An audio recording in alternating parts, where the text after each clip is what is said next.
All right, I got Monday, January 13th, hour 1, call this Board of Supervisors to convene. Roll call, all members are present, along with Board Secretary Sheila Shackleton.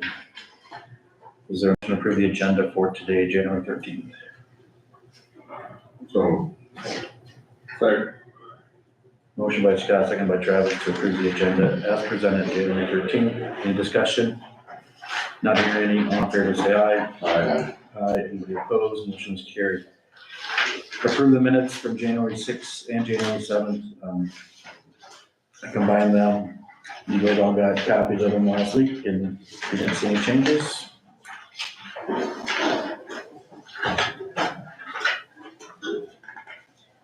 Was there a motion to approve?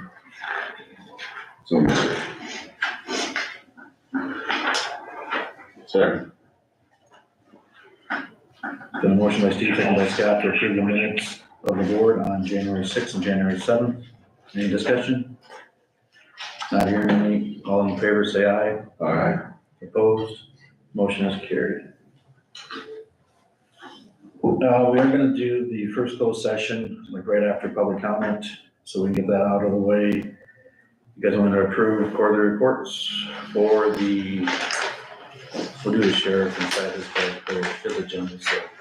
VA, auditors, and recorders.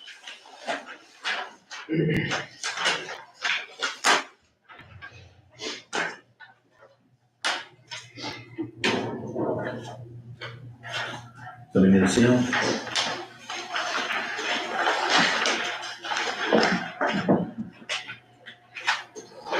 If not, I can a motion to approve quarterly reports for the recorder, auditor, and Veterans Affairs.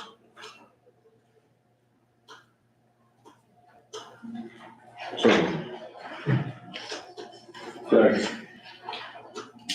Then a motion by Scott, seconded by Travis to approve the quarterly reports ending December 31st, 2024 for the offices of recorder, auditor, and Veterans Affairs. Any discussion?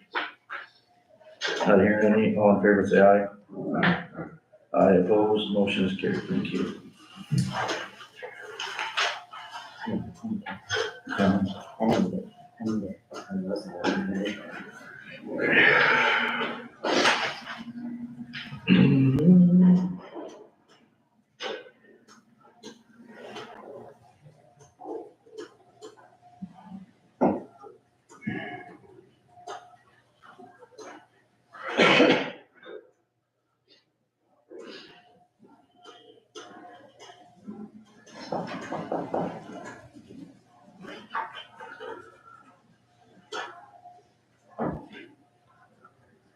Got 9:05, any public comment today? There's gonna be something discussed about the budget. Does it have to be done now, or can I make a comment about the budget when we get there on the work session? Which department, I guess, you're looking for, Jerry? Any of them? I want to revisit November or December about eliminating the deputy positions in the offices that you brought up. Yeah. Well, that won't be today. What? That won't be on today's, just because those deputies are only in the auditor and the treasurer's. Can we do that tomorrow? It's fine with me. Yeah. All right. We're gonna go into the closed session, and then we'll go back into the, if I can postpone yours a little bit. Yeah, that's fine, yeah, I prefer that, yeah. So we get the ordinance read. So, down, about halfway down, possible closed session under Iowa Code 21.5K, reference Iowa Code 22.7, subsection 50, to discuss updated security procedures at county-owned property.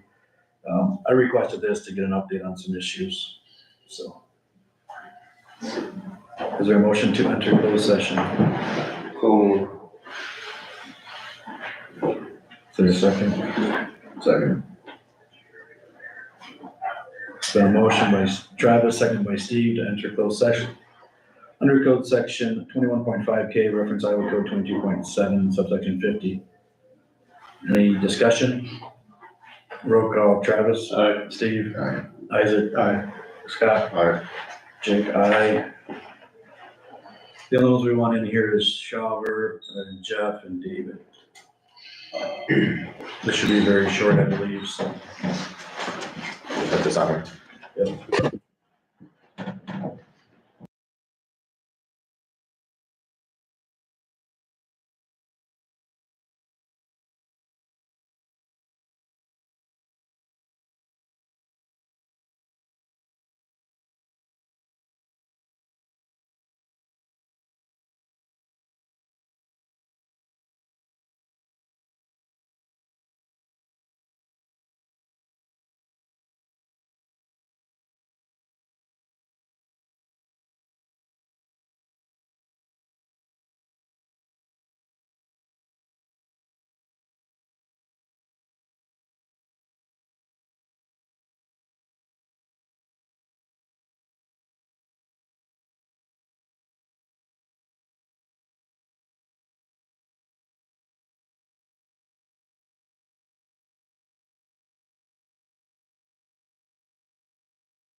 last week, so.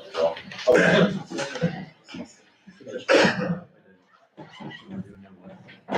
gonna do the ordinance reading.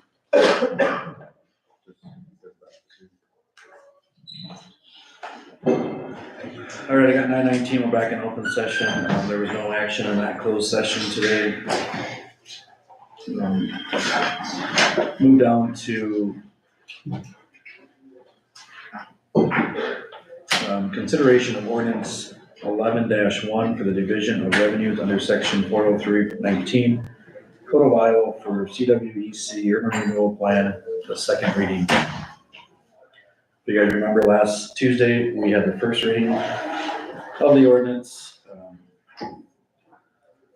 Ordinance number 11-1, an ordinance providing that general property taxes levied and collected each year on all property located within the CWEC urban renewal area in Chickasaw County, Iowa, state of Iowa, by and for the benefits of the state of Iowa, Chickasaw County, Charles City Community School District, Nashville Plainfield Community School District, the New Hampton Community School District, Sumner Fredericksburg Community School District, Turkey Valley Community School District, and other taxing districts to be paid to a special fund for payment of principal and interest on loans, monies advanced to an indebtedness, including bonds issued or to be issued, incurred by the county in connections with the CWEC urban renewal area and with the CWEC urban renewal plan.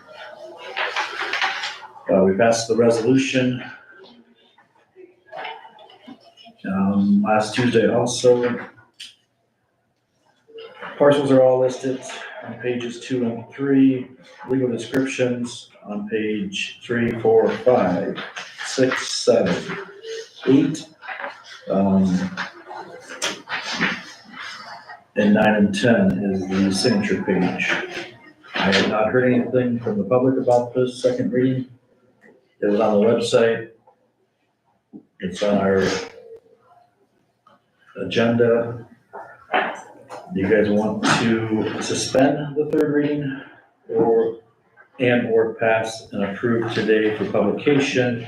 And then I believe it's approved and passed after it's in the paper. Effective upon publication. Affected upon publication. So how would they do this? They just make a motion to suspend and approve? So traditionally, we've just done one motion to waive the third reading and approve the ordinance. And I think you can do two if that's how you guys want to do it. But traditionally, we've just done one motion, waiving the third reading, waiving the third reading for ordinance number, whatever it is, and then approving ordinance number, whatever it is. Any discussion by board members?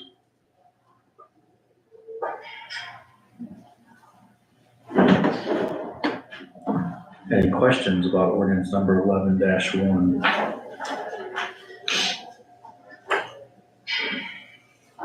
I make a motion to forego the third reading and approve the second reading. And send ordinance 9-1 for publication. 11-1. It's 11-1. 11-1, I'm sorry, I was reading it back. Dyslexic this morning. I'll second that. You need to dump it over if you push that. There you go. All right, motion by Scott, second by Steve to add the second reading today, suspend the third reading, and send out for publication ordinance number 11-1. You're approving it. Approve it. So, yeah, you're approving it and sending it to publication. Yep, approving it, and then, yeah, for publication. Any discussion on the motion? Not hearing any, a roll call, Scott. Aye. Steve. Aye. Travis. Aye. Isaac. Aye. Jake. Aye.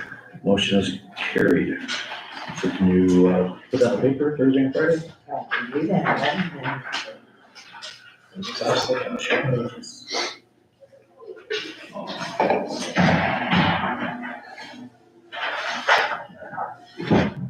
Do we have, I just gotta figure this clerical errors maybe, is that right? No.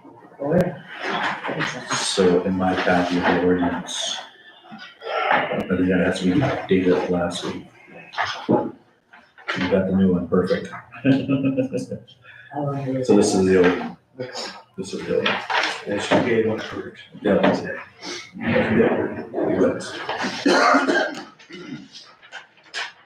All right, it's done. Thank you.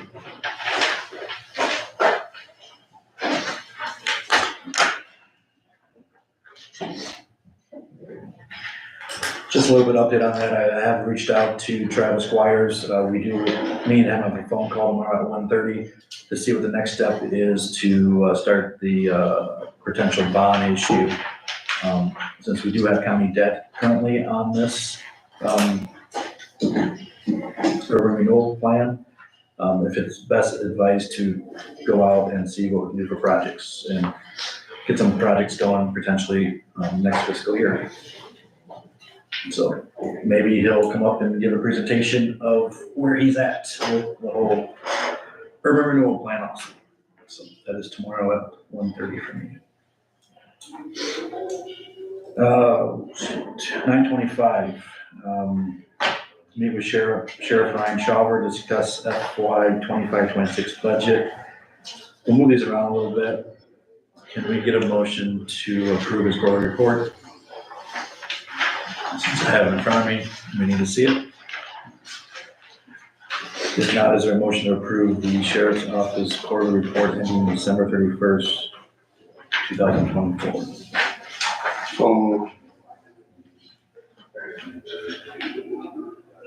Is there a second?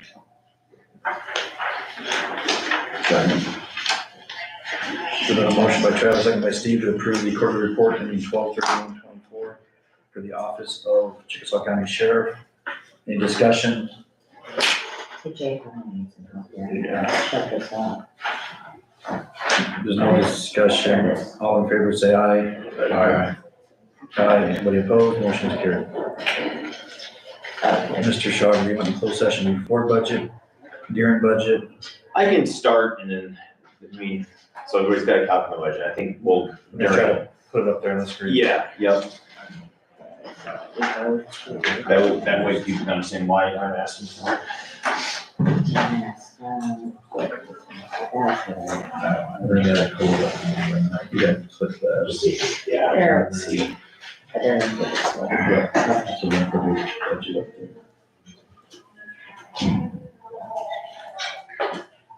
Which one do you go? Your first, expense or revenue? Expense. That's the big one. We're kind of revenue generating office. Just an FYI, we do have laptops ordered for the board. We did go electronic this week. We're trying it. I apologize if the laptops are not here, but they are in claims to be paid today, so we will get, they're like $420 a piece. Laptops for all 5 board members. I think we're just trying to save paper and be more efficient and to get through these budget work sessions a little bit quicker. Okay. I don't plan on going through things line item by line item. If there's questions on certain things, that's great. We're happy to address those. Just direct me where you want me to. Yep, so we'll start with the first page. That's what the biggest change is, or biggest increase that I'm proposing is, you can start at the top, which is fine. Okay.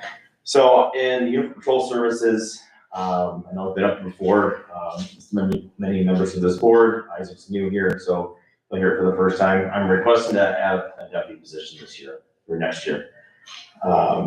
And I put it in the Uniform Patrol Services, that was just the easiest place to put it, for right now. So the biggest changes are in the salaries and overtime. And then a lot of the startup expenses in there, that's why you see the big increase in the police supplies. I did add in replacing a vehicle again, this 25-26, and then the updating of that. It's really come to light in the last 3 weeks. I got a car sent out Lowers, and I've got close to $9,000 in it. Got to put a new transmission in it, some other things. So that's one of them that's slated to get replaced. So these things are starting to nickel and dime us as they get a lot more miles on them. It's part of it with the use that they do get, so. Can I ask a question? Yeah. So you want a new vehicle to replace the old one, but then if you add a new deputy, do you have to have 2 vehicles then? You know, so my thought is if I add a position, we've got that 2014's our spare, I put that back in the fleet, whether that position, we get that one, or they get mine and I take that. So that's kind of going along those lines. Yeah, I'm asking for more, but I'm trying to do more with less at the same time. Use our vehicles, utilize that one. We wouldn't have a spare. we have to do some jockeying around when these situations come up. And again, that's, as we move forward, that might be something we can start replacing vehicles sooner than every 6-7 years. Sounds good, thank you. Yeah, so we can, the closed session I requested is just so I can kind of go into detail with the board members on how our scheduling works, why I'm asking for what I'm asking for, and keeping our scheduling and how we operate security procedures. Pretty much what Ryan just said, he's requesting a closed session pursuant to Iowa Code 21.5G to avoid disclosure of specific law enforcement matters such as current or proposed investigations or inspections or auditing techniques or schedules, which if disclosed, would enable law violators to avoid detection. So I think we need that again. We did it last year. Yes. We can only talk about that specific closed session. We will not talk about budget items.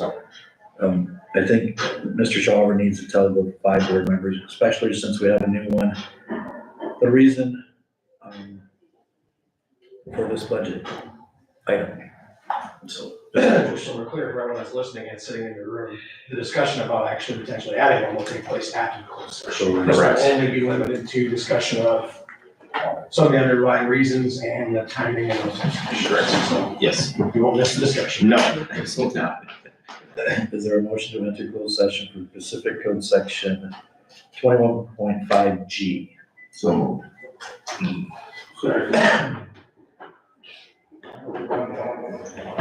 A motion by Supervisor Brightbox, second by Supervisor Seco, to have a closed session pursuant to Iowa Code 21.5G to avoid disclosure of specific law enforcement matters such as current or proposed investigations or inspections or auditing techniques or schedules, which if disclosed, would enable law violators to avoid detection. Do a roll call vote. Steve?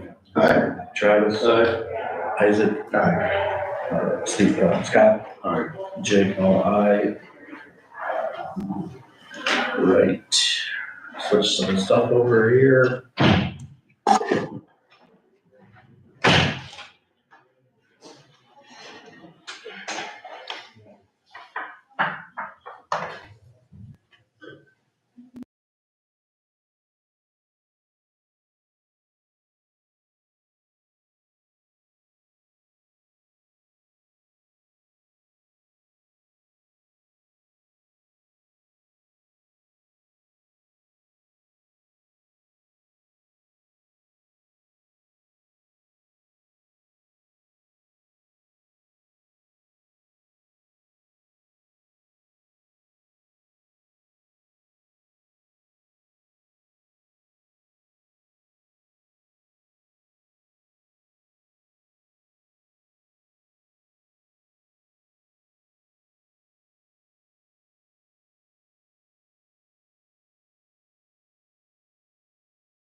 All right, it is 9:49. We are back in open session. No action taken in closed session, but Ryan, continue with your. Yeah, so we'll keep on that first page there, and along with the potential to add a position. Police supplies, that's the start of equipment. Weapons, less than lethal force kind of things, uniforms, those things go into that. So that's why you see it, a jump in that one. Then we talked about the vehicle in there. The next one, Sheila jumped down to page 2, down towards the bottom, in the 1010 section. It's 10:10. 1010, I'm looking at 5605. 50, okay. So investigation, so you see the jump in that one, so, up one more, Oh, one more? up to the 6,000. So you see there's a jump in that one, so there are some license plate reader cameras throughout the county. I'm not gonna say where, because it's through our task force. They are not speed cameras, I will say they're not speed cameras. So we're responsible for, the power to those, one's the solar, so that helps, and internet service to those, so that's where that, I plan on putting that in and taking it out there, so that's why you see a little bit of an increase on that one. Those are all gotten through a grant through our Northeast Iowa Task Force. Down on the 1040s on page 3, Sheila, looking at 1040, 44495. So the state of Iowa has increased our NCIC maintenance on us. They did it this year, so you're gonna see negative in that one at the end of the fiscal period here, so that's where the increase is for that one, the NCIC services and maintenance. Down in the 1050s, the salary part-time, we utilize matrons, it's never really been budgeted for, so I'm at 1050, and then the ending one is 10106. So I've added some in there for our matrons that we need to utilize at times.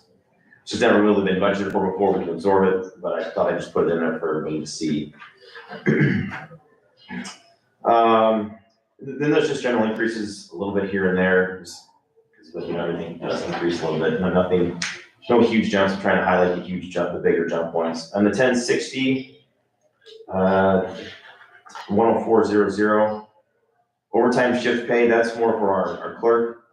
I've asked our clerk to be, keep certified with the jail things and dispatching, and at times that person does pick up extra shifts to help fill in those voids as well. So I did budget some overtime this year for that position.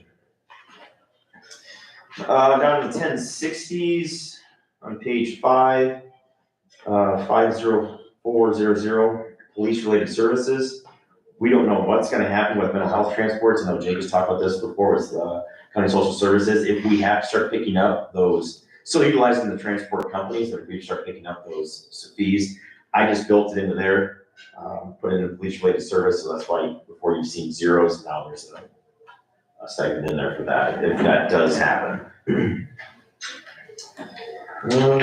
What's the big increases? IPERS for sworn staff did increase about 4% this year. That was something that the state has done, so again, out of my control and your control. So that's why you'll see a decent sized jump in the GS, is because it was 8%, now it's a little over 12. I think it's. You have 12.09. Correct, 12.09. And I think we all, it was a good retirement plan, but there you go again, an unfunded mandate. Yeah. State of Iowa. Yes, so I want to point that out that, yeah, that's something that was done at the state level, so. Questions, I know I kind of, everything, but, I mean, I can talk about anything or answer any questions anyone might have. Per union contract, they got a 4% raise. Correct, and that's built in, based on the meeting last week, 5%, put that in mind, and the percentage that comes off mine for chief deputy. Can you know where rural service basic is paid? Oh, yep. It's right there, Sheila, right? But Yeah, that's the total. but that's a So total. 139. Right here. But that's, that's. the- Yeah, rural services, And here's the rural services, the salaries, it's, One deputy. overtime, correct. and then we got the FICA, IPERS, and health. So we do the overtime this year. I got a pretty good idea based on past years what we usually get for the step reimbursement. And I typically ask for that as a budget amendment. I built it in this year, so I wouldn't be asking for a budget amendment. So maybe I can take that out, we can do a budget amendment. if you want, I don't know what that award's gonna be. It's typically anywhere from $8,000 to $10,000. But every county gets it, pretty much. Yeah, yep. So I did build it in this year, therefore, just one less step as a budget amendment, but if you wanna do it the other way, we can take some of those numbers out. Yes, If sir. you get another deputy, you're gonna put that under the same one as you got the one now? That's a board decision, I mean, rural Well, I'm just services. asking you if that's. That, it could possibly be. I'm So right just now, asking, it's a supposition. Yeah, no, so how I did it, I kept it in general basic, not rural services. That's where I put it in this one. Yeah, I was wondering how you're gonna move. Yeah. That's why I'm asking. I think for me and the rest of the board, I think we need to see what GB is withholding, and then see if we do need to move that potential adding deputy to RSV if need be, and we can have that discussion. We just have one in there now, RSV. Correct. Yeah. Any more questions on the expenditure side? How many people do you have? Everybody over there take health insurance? You know, Not everyone, I got it, I got a note here. what's the, And for budgeting purposes, for me, for adding a position, I put it under a family, just, we've not knowing, so, let's see. I budget, let's see, I know currently, I believe the chief deputy takes it, but I budgeted for it, just in case things change. Again, I can take that out, but we don't know what's gonna happen. But yeah, for the most part, uniform patrol services, I've got in there now 4 single, 1 family. And my communications, I've got 6 single, 1 family. Correction services is 1 single. Administration, there's 2 single. Services, civil papers is 1, and then rural services is 1 family, excuse me, and then rural services is 1 single. So the family plans, I got 1, 2, 3. Is there any thought about moving that deputy back into your budget that you got? I'm just asking. Yeah, that's a budget question. That's it, yeah, And it's a logical question. It is. Yeah. I think we have to see where the ending fund balance is and the revenue, and then the lower 3.48 levy rate on GB, 3 point, whatever it is. Historically, I did get some numbers in the auditor's office in 19 and 20, sheriff's office gave back almost 99,000. 2021 is 94, almost 95,000. 21, 22 is 118. 22, 23 was 59, and then 23, 24 was 132. That's basic and supplemental combined. Sheila did ask, and we don't know, you guys know this, and I'll tell you this, but how the year's gonna go. I got 6 months left in this fiscal period. 100, maybe 120,000 is kind of where I'm at, and that's being very, very conservative. Yeah, can't go back to his expenditures. Really hard to know. It is, yeah, exactly, Steve, it is, but. But Yes. it's better if you give the estimate or if I Yeah, get. yeah, Yeah. yeah, and those are conservative.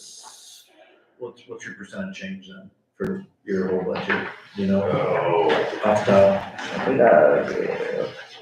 With adding, yep, is it 17? I don't know, I have that number in my mind. and we can actually add them all up too. Yeah. So total increase from 24-25 dollar amount, that includes basic supplemental rural services. I got 597,338. Of that, with adding new position, 277,000, that's wages and overtime, budget amounts. And with adding, in this budget, adding position, it's 115,000 increase in GS. I think a lot of the big jump on that was your 4% jump in IVers. And the 5% in health. Yeah, that's in there too, 5% health insurance increase, yes. So we'll get that together. All right, any other questions on the Chickasaw County Sheriff's budget expenditures? If not, we can talk about it later if we have a question. Revenue. Yeah. Since there are no, I mean, we can talk about it here, not on rates, I've got questions on that. And the last time we met, so that's why I kept a lot of those contracts the same, because we don't Right, I did put in for Fredericksburg National 75, because that's the number I did toss out to you guys last time. And currently they're at 7150. So if, let's just say Fredericksburg stays the same at the hours, you'll see a small increase of about $3,800. I kept Nashua at the same amount, maybe it's dissipation, I don't know what they're gonna do. If they're gonna keep the same dollar amount, then the hours would decrease slightly, by about 90, 80, or 80 hours in there. What So did you do for drive-through services? I kept it the same. I cannot figure out, and it's nobody's fault in this room, how they come up with that number. That's been, I know this number over the years, from what I can find in records, it's just, the board says it's this number. Right now, drive-through rates at $16.50, increased 10% last year. Communications rate for the city of Hampton is at $17.33, there's a 10% increase last year as well. I mean, I would like to see at least a 3 to 4% increase. That's just where I stand. Just cover the wage. We thought about this for our communications, just throwing it out there. So base salary, how I figure for a dispatch jailer is $57,598. You throw in some overtime with holidays in there, it's $5,100. Add those two numbers together, somebody help me out, it's 63 and some change. Is it possible to say, City of Hampton, we'd like you to cover the base salary, overtime with holidays for a dispatcher, and then knowing every year it's gonna be increased because of the union whatever the union contract rate is. Just a thought to help, this is how to come up with that number. What was your numbers again? $57,598 for base salary. Yep. And overtime with holidays, $5,100. 62,698. Divided by how many hours, or would you? No, it's not in that. Oh, that's the total. That's total, because right now they're at 60,550, 102. So Just a thought for the board to yeah, consider. it goes up about 2,100, which would be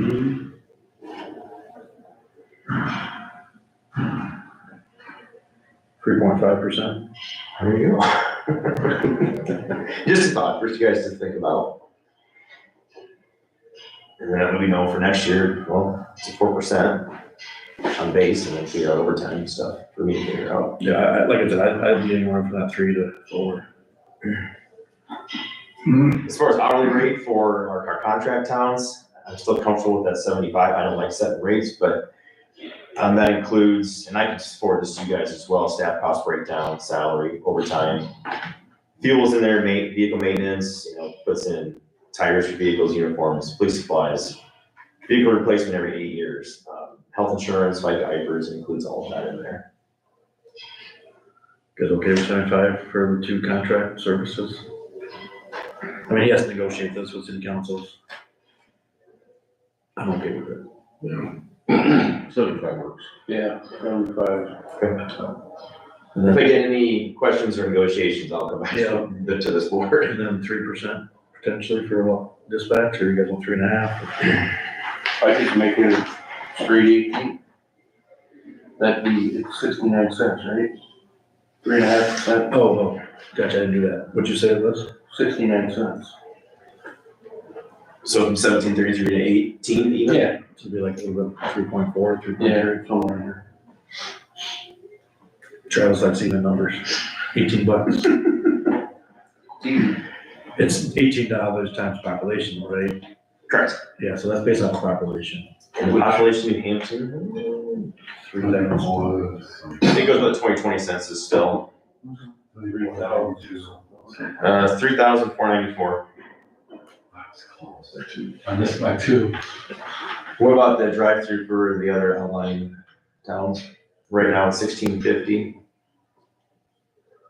It depends how much you drive through, right? And I do have those hours, and we're keeping track this year. I don't have it in front of me, but we are keeping track. It's much more than the rate they're paying now.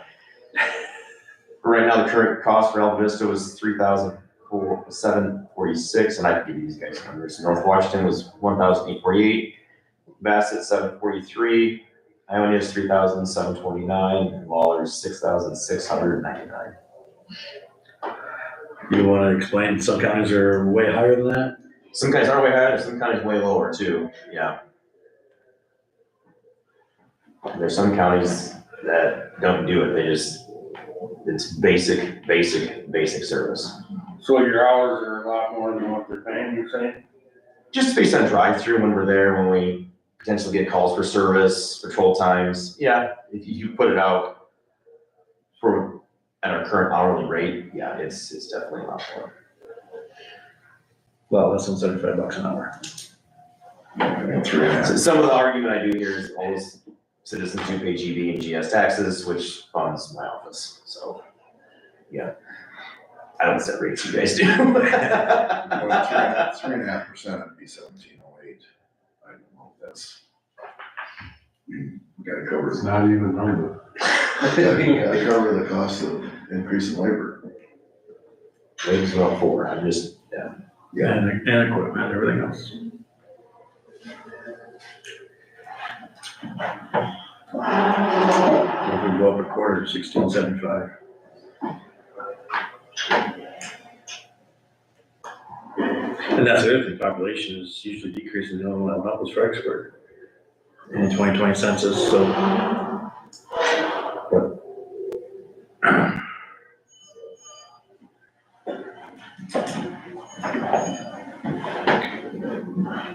Was there a census, Make it 50 cents here, closer to what? 1780. 1770? That's fine with me, I like that number. See what you can do. 17 right now is the consensus. You're gonna, as I come out. Okay.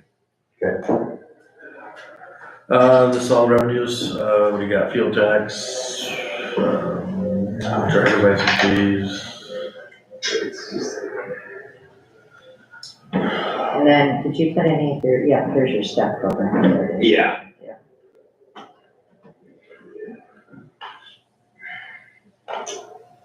So let's just total. I did total at the end, and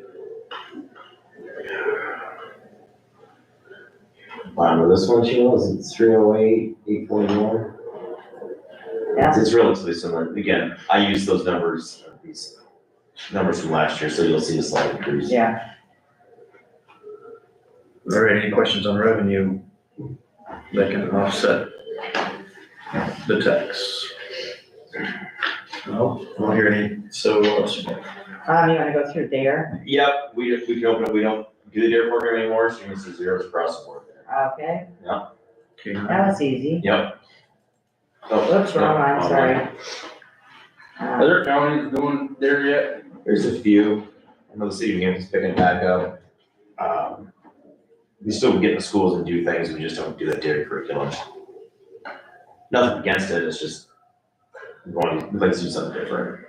K-9, again, it's relatively the same from last year. Okay, so, Are we, spent about 3600. What did you have in your? There should be a pretty good amount that Oh, came. that's just. there is. Yeah, It's That's like what I was gonna ask. 25,223. Are we to a point where we're gonna retire one and not yet. not yet? I would say within the next year and a half to 2 years possibly. With a nice donation from the Waller Lions Club last year, we're sitting quite well to be able to purchase another dog without any additional fundraising to be done, so it's doing good. So we purchased that dog from the city of Nashville for $1 when Johnson came over. Oh, 5-6 years ago now? Usually the canine fund is self-sustained with donations. Yes. Any questions on the canine fund expenditures? Is that it? Yeah, that's all I. Oh, forfeiture fund. You're gonna use that? I'm gonna use it this year. Perfect. Yep. Did you use that number? It's in the current year. Current year, I didn't put anything in it. That's right, It's just okay, a, yeah, okay. yeah, I'm gonna use that this year. I'm not looking for an answer today, but I'm looking for general consensus just on overall thoughts on my proposal to add a position. I felt pretty good about the conversation. It's not a hard no, but what do you want to see from me with my proposal? Is there anything I can do to help sway the decision one way or the other? No, I think, I felt we had a good conversation and the reasons why. And I'll forward forward that information to y'all as well. I think it's just gonna come down to where the money is and if it has to stay in GB or does it have to slide into RSD? And that's gonna be the Okay. discussion. I guess if you have any more numbers, and I know we can't talk about it, but like how many deputies are like our neighbors have? Yeah, Like Howard and Hancock Mhm. and our size. yep, I can get those to you. So does he? I'm not asking for consensus, it's Oh, still, okay. I don't wanna put them in a hard position, Yeah, I know it's too early, I'm the first one, that's why I came first. It's the mission of madness here. No, I thought it was a good discussion, I thank you all for that too. Anybody else want to speak How about that? How many rolling stock deputies do you have? There's 10 sworn. And you're trying to cover another one, you just cover overtime and. Officer safety is a lot of what it comes down to, and then getting out to the citizen, following up on things at a timely manner, covering shifts, it's the biggest thing, yeah. Public safety. Public safety, it is. All right. But thank you guys very much. Thanks, Ron. That's right. All right. Moving on to County Attorney David, discuss fiscal year 25-26 budget. Yes, I just was texting Jordan about it right now, so. So we go on expenditure first. I told his verbally, I don't have anything. Feel like- No, that kind of stuff should kick in. Okay, I just told him, so they should know. Don't wanna lose it? Dave, you got another one, I'm sure? Yeah, I got plenty. Thank you.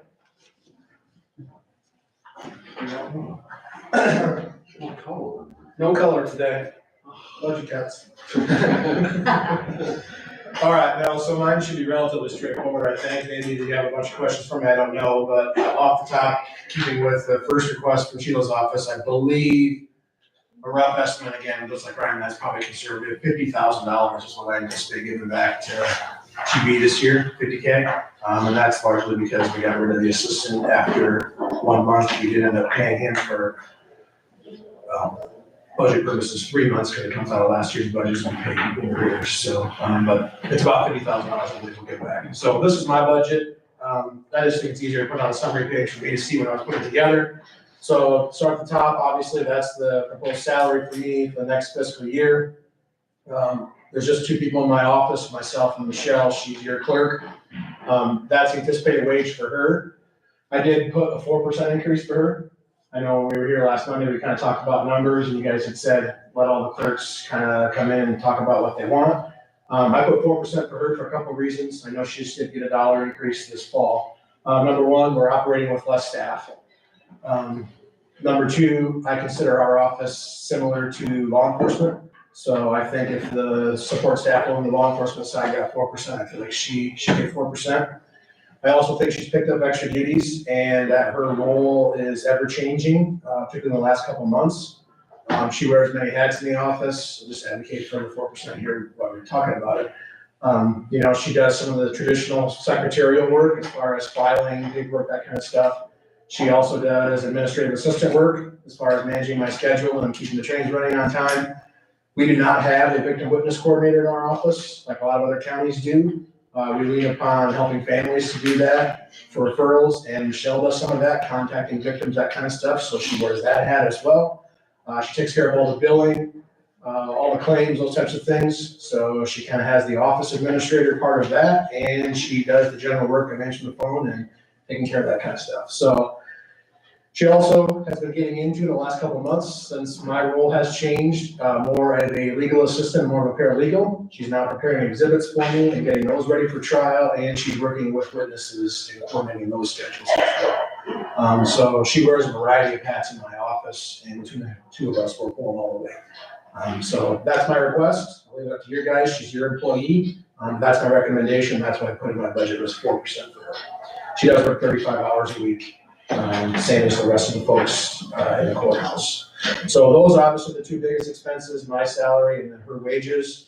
Next one down is the benefits that come out of GS. IPERS is 9.44% of both of our wages, FICA is 7.65 on behalf of the county, and then health insurance, we both take a single policy right now, it's $907 a month. So that's the benefits. Office expenses, I put in $17,000. I would just note that roughly half, 8,500 of that is software and data processing. We have a computer program that we pay the County Attorneys Association for called ProLaw that helps us organize all of our new cases and organize the flow. Michelle uses it daily. We also have programs for legal research and those types of things. So almost half, probably a little more than half actually, of our office budget is software. And that's software programming we have to have. Rest of it is office supplies and equipment, mailings, those types of things, training, education, and dues. I try to get to at least one of the 2 county attorney conferences. There's a spring and a fall one. For continuing education, that's always ongoing in my field, obviously. And then telephone and internet's a big expense for our office as well. So 17,000 for office expenses. And then the last item you see above the line there is special attorney's fees. I put an odd number in there because the budget I wanted to be a nice big round number. That is the amount, Terry kind of talked about this last week, that is the contingency fund in my budget. That's my emergency fund in my personal budget. That's the emergency fund for the office. That's in the event that, God forbid, we have another major trial or major trials. And we have to hire witnesses, we have to bring witnesses in from out of state, we have to hire experts, we need extra IT work or extra AV work for exhibits, those types of things. That's what that fund is for.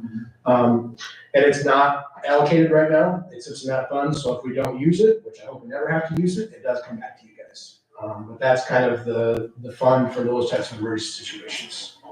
So add all those up. My total budget request for this year is $270,000. That's what you see on there. I do have a little over 2,000 in my forfeiture fund. We had a big drug bust this spring, and my office gets a percentage of the money that we forfeit. So I am asking for authority to spend that $2,000. Michelle advised me we might need a new printer here in the next year and a half.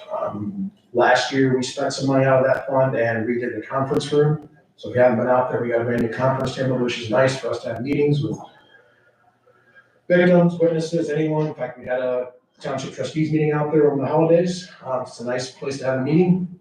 So I'm asking for funding for that. So the bottom line is, as you can see, and as I'm sure Shirley will talk about, 90% of my budget is salaries, wages, and benefits. So it's kind of been flexible for me to make huge changes and adjustments because 90% of it is driven by those types of issues. I think we've done a good job of keeping those in check. And I will say that I think when I put this together last week, I've been thinking about it for months, obviously, but when I finally put the pen to the paper, I did it as close to my personal budget at home as I could. I tried to do it like a private citizen would and put my budget as close to what I think I'm gonna spend and not put extra in there just for the sake of putting extra in there. I have that special attorney's fees if needed, but everything else I anticipate we will spend, obviously the salary, wages, and benefits, every penny will get spent. I anticipate our office expenses are pretty much in line with what we will spend. And then of course on the bottom, probably the last time I get to say this, but the bottom is our actual costs over the years. So, my budget request for next fiscal year is 270. I kind of re-estimated we'd spend about 258 this year. Both of those numbers historically are less than they were 6 years ago. So relatively straightforward. If you have any questions, I'm happy to answer. Well, 258, the current year, that's the 50,000 give back. Correct. Yep, that's the estimate of what our actual cost will be. I think it'll be a little less than that. That's a conservative estimate. That assumes I'll spend all of my special attorney's fees, which is around 8 to 10,000 after we budgeted for Chuck. So it might be a little more than 50,000, but not 100% sure. Then discussion on county attorney's expenditure budget for fiscal year 25-26. He does have a We revenue. do a little bit of revenue. When I first came, discovery for defense cases, for criminal cases was done out of the sheriff's office, which I was astonished by. So now it's done out of my office. So Michelle handles all that discovery, mailing all those out, putting all that together. The process has been streamlined somewhat with the new sheriff's technology, but we still have to mail things out to people. And we do charge them a convenience fee. We cannot charge for discovery to the statutory. They're entitled to come look at everything in my files. But we do charge them a convenience fee to mail those out for defense attorneys. So we do get a little bit of revenue for that. It's not enough to generate revenue that's going to make a difference for you guys. It's just enough to cover the postage and the USB drives that we mail out. Good. Anything else for the county attorney? Easy. We'll look at it. Thank you.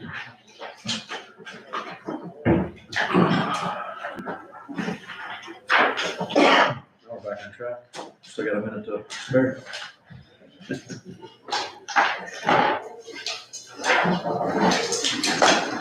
I'll give a quick FYI, at 2:00 today, the adjuster for the water damage and Scott myself, county attorney, and Serpro will be down at the Heritage discussing the progress of the water damage. Just a quick memo is Serpro's done. They got everything removed, except for the floor in Deb's office. He thinks if the adjuster okays it, we'll replace that, we'll put it in. But Serpro will not be doing that work. When you take out that tile, they can't really get the residue off, the stickiness, so he doesn't want, quote, a mousetrap until we get it put back in. Otherwise, they gotta put some kind of cardboard down so it doesn't stay sticky. That is a quick update on the, it's on here somewhere. Discuss repair plans for water. All right, 10:20, meet with recorder Shirley Trina, good morning. Good morning. Discuss budget fiscal year 25-26. The budget's pretty straightforward. Let's see, how did I do that? Was that, You trying to zoom in? I'm right over here at the bottom. Yeah. Well, that's I think that's revenue. the revenue, yeah. Yeah, let's go to. Oh, did I run them together then? Let's see. Yeah, I ran them together. right there. There, yeah, okay. So start show, right? Yeah. Okay. Yeah. Alrighty, Besides the wages, I figured in the 3% that was asked. The line item for the magazines, books, website, I increased $50, and the educational training seminars, I increased $100. Otherwise, my numbers are still the same from last year. alright, go down to 5% FICA went up a little bit. Yep, because of the wage increase.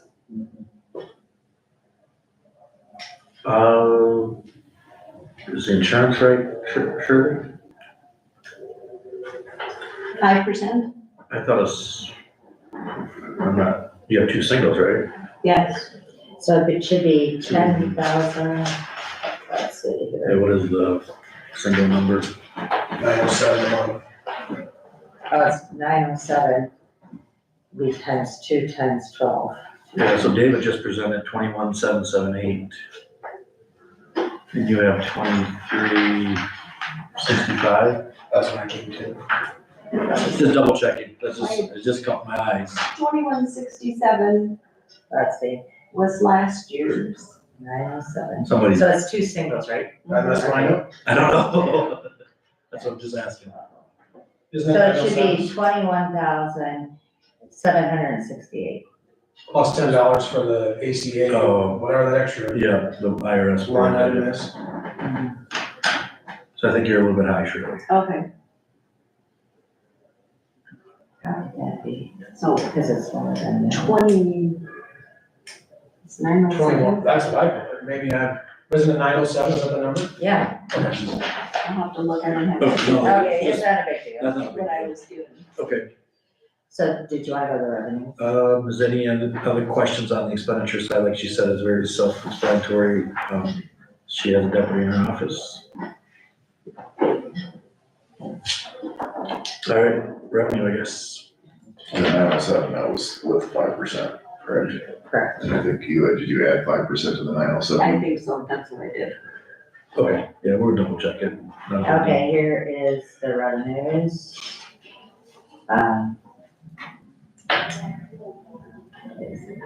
So, The revenue, anything changed, Shirley? Yes, I did go down, the recording of instruments, I went off of last year's, and kind of averaged out there what, and that's a $5,000 difference, but that doesn't really mean anything because we could record more this year, and it's just kind of a guessing game. Yep. I did go down also on the LC fees, the hunting and fishing license, $200, because people are hunting like they used to. But I They're did, not hunting like they used to. I was kind of wondering that. I haven't seen the a younger lot of deer. generation doesn't, yeah, they don't hunt, more fish, but not the hunting. The rivers fees, the snow boat, though, I did go up 500 because of all the UTVs and ORVs that are in the county now. And then I went up on documentary stamps, $2,000. Vital statistics, we've really been doing a lot of those, so I went up like $2,500 on that also. And also, it could change if the legislation passes. Recorders, recording fees are in legislation for a raise of fees. Instead of $5, The county can collect more. the county Gets would to keep collect, yes. And on average, they figured, an average of 4.5 pages that we record on average for all the documents, and it would be $11,220 increase for the county if that passes. So the total would be 79,100. Or sorry, revenue. Any questions on that?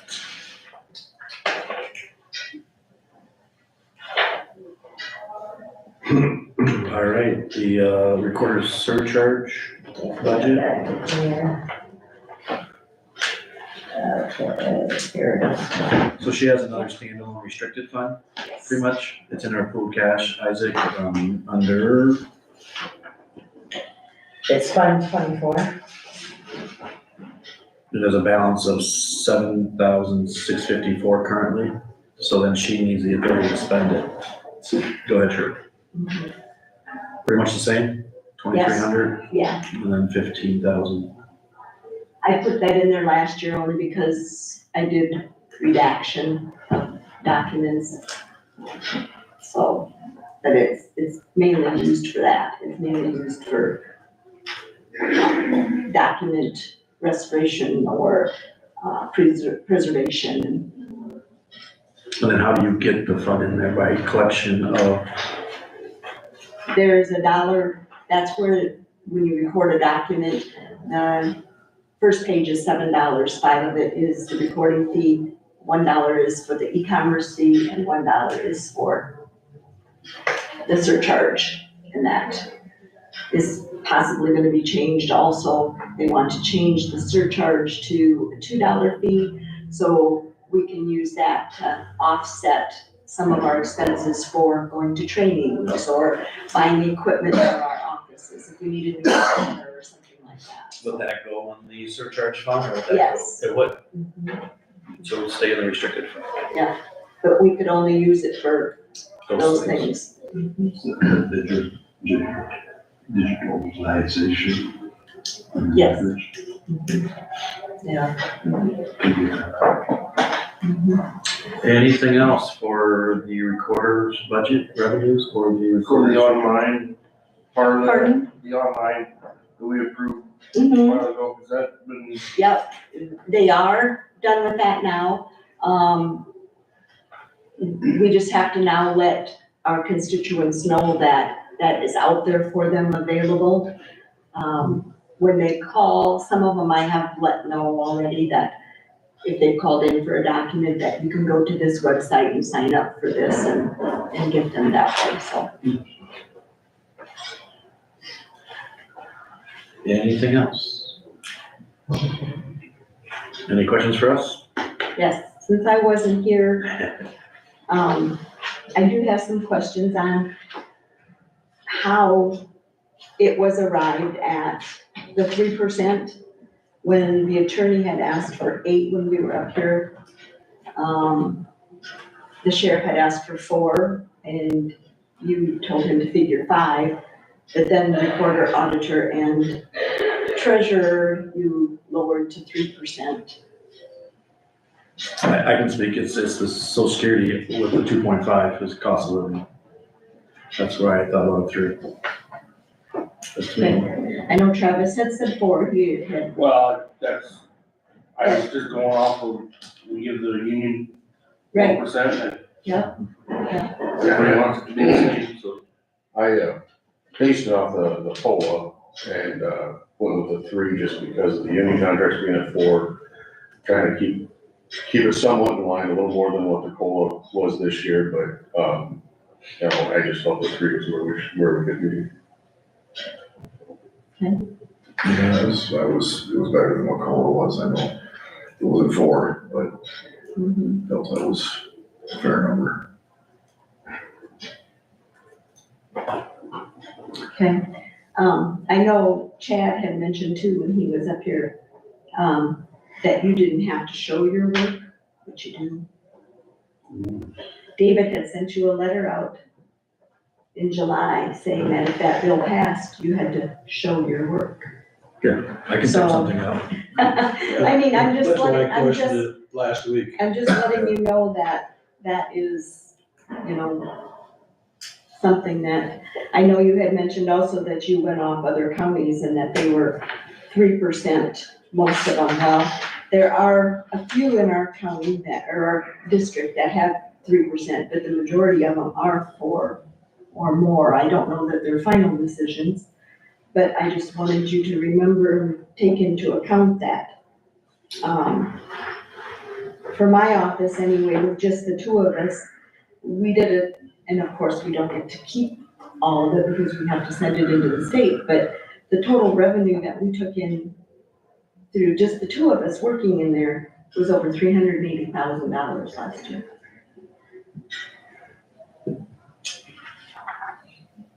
So when you're thinking about offices and the value of the offices, it just, you know, we do try to do the best at our jobs and like to feel appreciated for that. I know you also talked about stipends, and I don't agree with the stipend. A stipend is something for going above and beyond your job description. And if you look in the code of Iowa, the job descriptions for every office is in there. And I think that they should be, that should be taken into consideration. That everybody's doing their job according to the code of Iowa, and, or they should be anyway. Sounds good. Have to ask those 10 counties that I said this, which why they give stipends and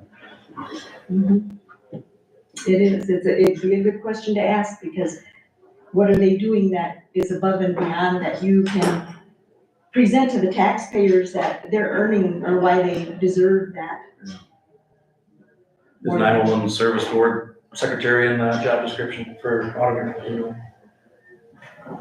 Because to me, that's above and beyond this code of Iowa. I think it's the 911 service board bylaws, not in the state law. So that is one thing that I can come back at for But- above and beyond. But shouldn't that come out of their budget then to pay? What if we appoint you then to the 911 service board? It's not in the code, but it's above and beyond then, right? Are you appointing or, The 911 board did, and I think Isaac serves on it, and I'm alternate, I believe. So but we the could 911 change it, but the 911 board appointed? correct. But yeah, it'd be good to look into why do they appoint these board, the auditor then, when it's not part of the code. Mhm. But yeah, we have Or power that, to or appoint that that they, member. or that they should pay for that appointment then instead of Good out of their question. budget. Any other questions, comments, concerns? Did you want, can I take that down? That budget? Yeah. Okay. We're done with that. Thank you. Thank you. To discuss and approve contract with US Cellular for Northeast Iowa Community Action Tenant at the Heritage Center. David, you got a copy of the final draft? Yeah, so this was in negotiation with US Cellular's attorneys out of Chicago. And We got it finalized, so the bottom line is there's no cost to the county, and you can get out, there's three of them in there, Jake. No cost to the county, you guys can get out whenever you wanna get out. And they would discontinue and remove their equipment if, either Northeast Sub Community Action left the Heritage, or there was no need for them because they discontinued their contract with US Cellular. So my understanding is the equipment's down, part of the equipment is down there now. It is. It's just a matter of perhaps Permanent. updating it and making it permanent. May want to see this contract with, was it, they signed everything already? Somebody signed. I just had it over, well, sorry. I had it ready to go for you to sign. Exactly. Anybody else want to see it? Or I can divide it up, just three of them there. Yeah, I didn't send it to you guys, I apologize.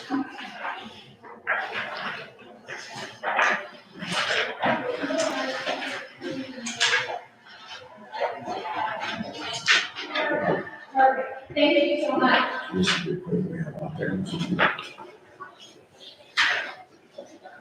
Well, it's a standard contract that they issue from them, so I mean, it's pretty much take it or leave it. They did make some of my suggested changes, just to clarify that we're not gonna pay anything, we're not responsible for the equipment. Is there a motion to approve the contract with US Cellular in our Heritage Center location? And authorized chair signature. And authorized chair, yes. So. Is that Steve? Yes. Thank you. Was there a second? Sorry. Motion by Steve, second by Scott, to have chair sign the building lease agreement with US Cellular at the Heritage Center. Any discussion? Not hearing any, all in favor say aye. Aye. Aye, anybody opposed? Motion is carried. Who has the other one? Perfect. Thank you.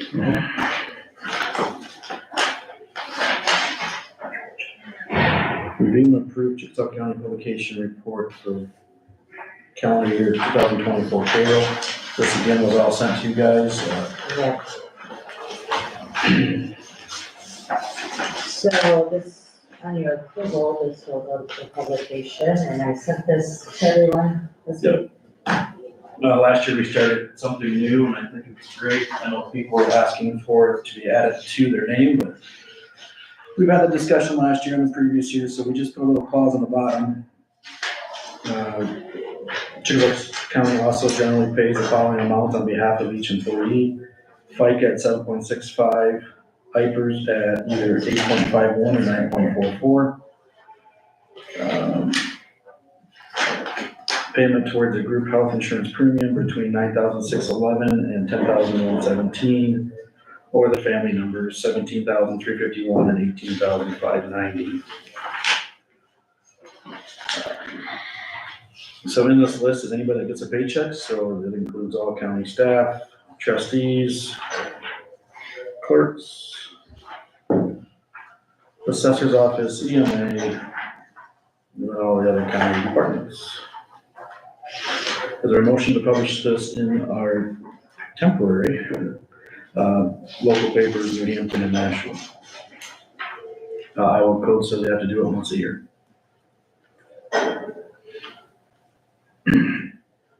Is there a motion? So. Second. Been a motion by Scott, second by Travis, to publish the publication report January 1st, 24 through December 31st, 24, all of Chickasaw County's payroll. Any discussion? Not hearing any, all in favor say aye. Aye. Aye, anybody opposed? Motion is carried. Just needs to go in the paper before the 31st of January. Discuss employee benefit systems, EBS, for Chickasaw County Flex Plan 2023 and approved chair signature. So I've been on the phone with Kelly, and she explained this holiday premium holiday reduction to our balance for EBS. Remember, EBS is the Employees Benefit System. We, as of our 2023 flex plan, we resulted with an extra $1,267.68 in our plan, which now our plan has a total of $13,545.18. We have a couple of options we can do with it. We can leave it in there. We can defray administrative costs, or we can reduce by giving like a premium holiday. So if I put on my flex plan that I want $500 for 2025-26 year, we essentially, if the board decided that they'd have a holiday premium of $50, in a sense, I would pay $450 in, and we would short the plan, and then they would take it from that balance. So we had 36 participants in the plan, and we have to use the same people that we used during the 2023. It was July 2023 to June 2024. And so I was sitting here, if with those 36 participants in it, they're all still here.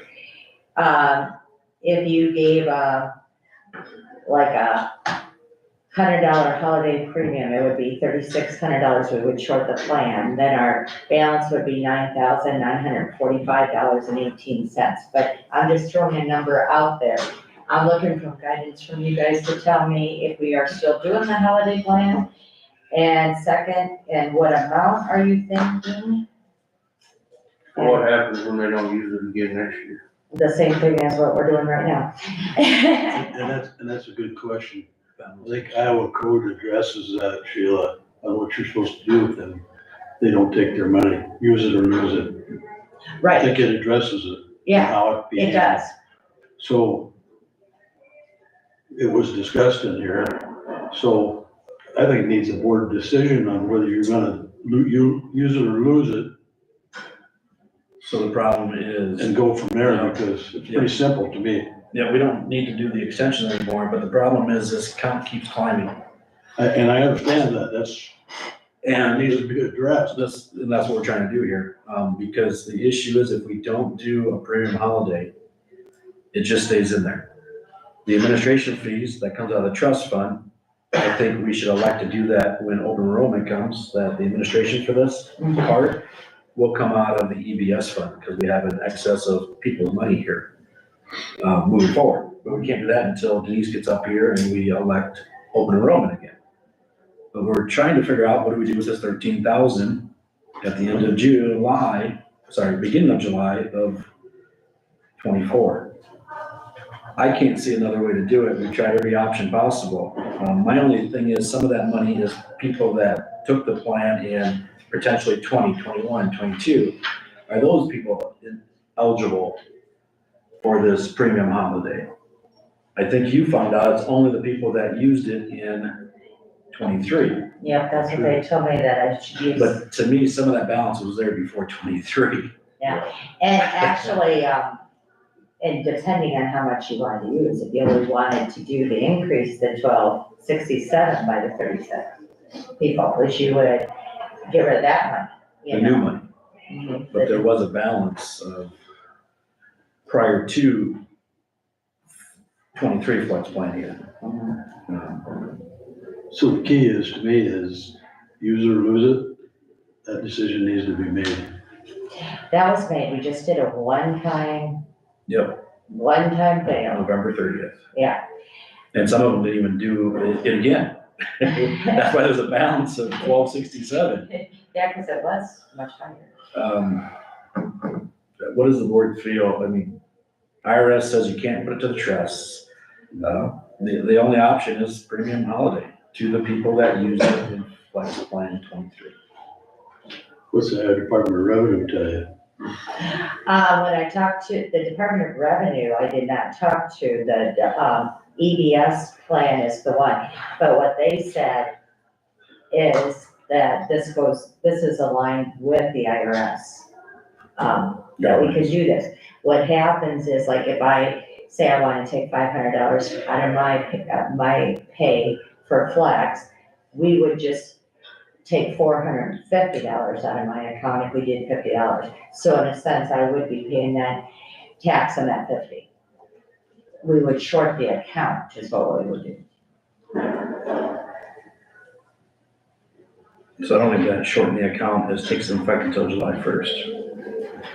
So I think the only thing action today is either choose 2A or 2B. 2A is reducing required salary reductions, or 2B is increased annual election of coverage amounts, which I think our max is the IRS rate. Right. So to me, that leaves 2A. And then there's 2 boxes to check. Kept remaining funds in your flex funding bank accounts to offset losses due to terminate members claiming expenditures in excess of what they contribute and maintain a cushion. Or the second box is withdraw remaining funds from your flex spending bank account per the IRS guidelines. Gains must be dealt with one of the following ways as noted above. It's 2A. So I think moving forward, the money's just gonna keep climbing unless people elect $2,000 and they all quit the next week and they got on a debit card, then the balance will come down fast if they have receipts to prove it because it didn't come out of their paychecks. And what about the ones that overdrew? We've talked to Denise about that, and this is where you would have to sue the individual because they signed a contract by giving out, what is it, every 2 weeks, so much comes out of their paycheck. Right. They fail to do that. We have never went that avenue yet, to ask those people that left early to pay back what, I guess GB pays for. So I think it disappears and I don't think you'll ever get it back. I don't think GD pays for it, I think the other employees pay for it, once I forgot the money in it. I agree with you, keeping the balance in there for that exact problem. And Denise stated at the department head meeting that she's never seen a county with this so much funds in EBS. It's usually the opposite, where their coworkers or the county has to kick in the balance. You can only do so much with education too. I guess I personally am against, if you didn't use it, you lose it. What does the board feel on this EBS? We've talked about it for months and years, and maybe moving forward, we don't even elect to do it July 1st, and then EBS keeps the money. And we don't offer this benefit anymore. That would be my suggestion. I mean, I feel like we've done everything we can for them to get their money back. But as far as use it or lose it, I'm kind of trying to figure out how that really works because we can't use the money. They're not taking the money. We can't. And obviously we're not losing it. Yeah, there's no clear We can't way. carry a balance of only so much forward. But I guess my feelings are, yeah, come July 1st, we just continue. I guess that'd be another follow-up Well, but- question.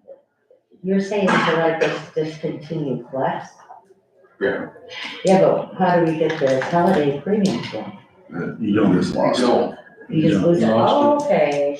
You say EBS, I mean, I just feel like we've done everything we can to try to make this work and, you know, people don't wanna bounce around checkpoint. People don't want to pay attention. So we're just leaving it in I guess it'd be a question, what happens if we don't offer EBS July 1st on open enrollment? Where does the balance go? there? Okay, no, I shouldn't have asked for that. Is that what everybody else feels? Dave, would be a take on that. I haven't been asked to look into this, so I'm not gonna offer any opinion.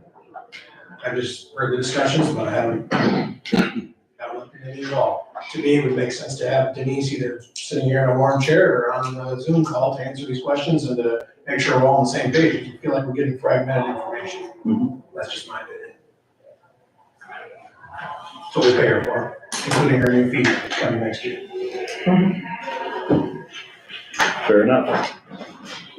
No action on that. County newspapers. Designate official county newspapers.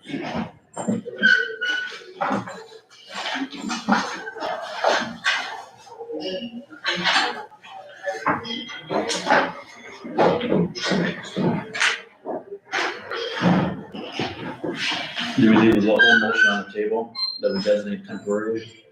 We just move forward once we get these numbers? You declare a contest, so you're just Yeah. declaring the contest winners here today. There it is, man.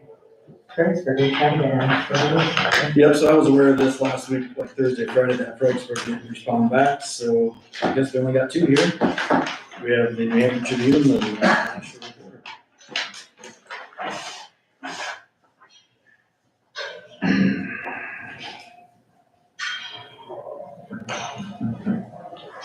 New Hampshire Tribune, for the year 2005, to be paper.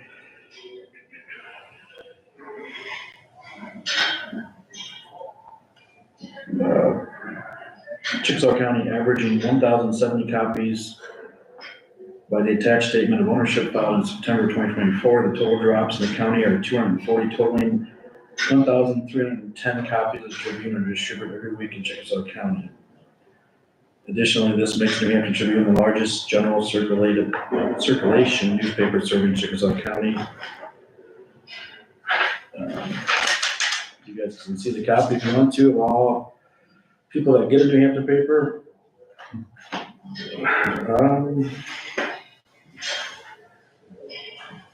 Also places where they drop them, but that doesn't count, does it, Dave? Like Casey's, Quick Starts. You can take that into consideration. There's a list on the back here where they drop them off, the numbers at places of businesses.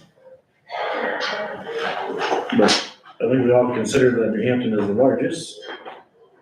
And the second folder here is the National Reporter.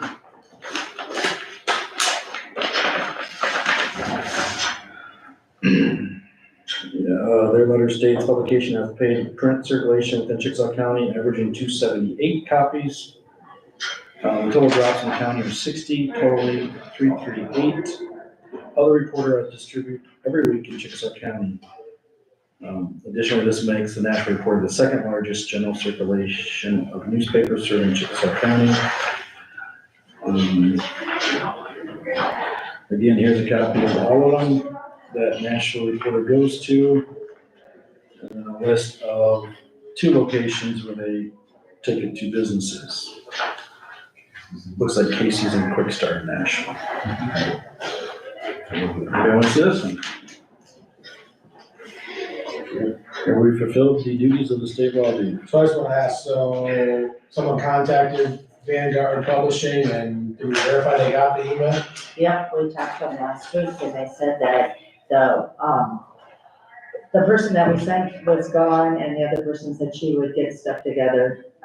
There was like an assistant, let me get Donna, she knows. Hey Donna, who was the person from Vanguard that we talked to? Do you remember?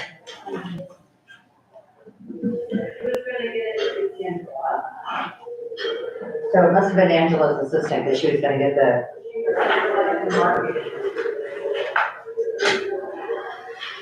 So when we called, we finally got a hold, she had it, she was gonna get it, the assistant had it and was gonna get it to Angela, who was the one who had sent us the letters in the past. So I suppose the board has 2 options. One would be to, and again, I don't think their claims about circulation are relevant. It's based on the numbers you guys determine, you make the determination. So just make sure I'm clear on that, but if you can make a determination today based upon the evidence that was submitted as part of the contest, or if you felt inclined to do so, you can table this for a week or however long you wanted to give them a chance to respond. I know the turnaround time was relatively quick, but it sounds like they were contacted and made aware of it, so it's not as though they weren't aware of what was going on. Yeah, there's emails here that prove that the Vanguard got it, and I received this email, and I reached out to Angie. And they haven't asked for an extension or anything, so I think it's up to you guys. And I don't know if call them quickly this morning and ask them, hey, did you intend to file something, or do you want to give them that grace? It's entirely up to you guys. There's nothing in the code about how, when you determine the contest closed or how you would proceed. It's up to you guys. You put in there the email that they're due today, They're due Friday. or Friday. The one that went out, The letter said that, yes, they do Friday. Yeah. Well, yeah. my opinion is we just need to get it done. Is there a motion to designate? Must be received by the auditor before January, what? I don't have it. Must be received by Chickasaw auditor before January 10, 2025, at 4 o'clock p.m. I'll make a motion to designate New Hampshire Tribune and the Nashua Reporter as the official county newspaper in Chickasaw County. Is there a second? Second.